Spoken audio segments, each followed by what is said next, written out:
I don't know how widespread CNG is, so that I like the optimism you share, and also you've highlighted the issue of the trust quotient. I don't know whether it's unique to Nigeria, given the fact that CNG is not as much around the world like the use of PMS in terms of using of cars and all of that, and it just calls it's a bit suspect that even big global economies or the big economies of this world are not aggressively pursuing it. And they are the ones that are preaching energy mix, clean energy. Maybe you can explain what is going on for us here. Okay.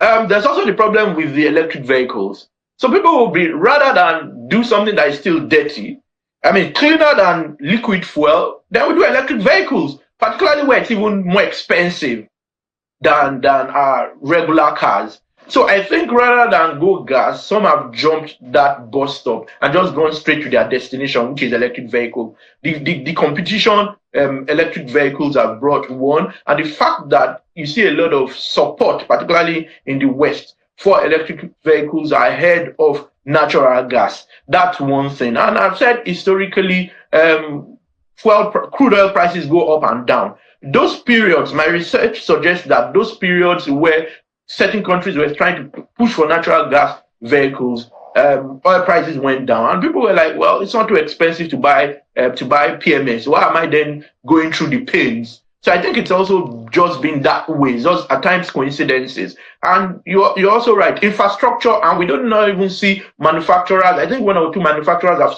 tried, and they didn't succeed. You know, every now and then a new car comes out, people don't get to buy it, and the manufacturer stops to make such vehicles. There was a time, if you remember, Sahara Energy, you'd see those LPG vehicles. I don't see them anymore.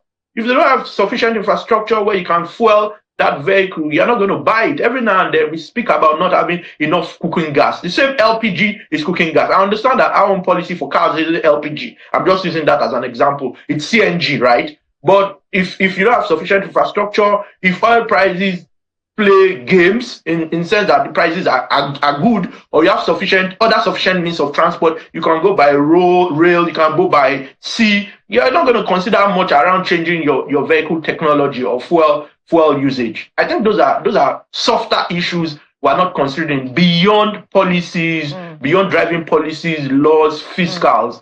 The natural human nature too needs to be given due consideration. So I think that's why many countries haven't made much progress. The manufacturers are manufacturing those vehicles. There isn't enough push around infrastructure, and people have just felt we can live with the oil prices as they are.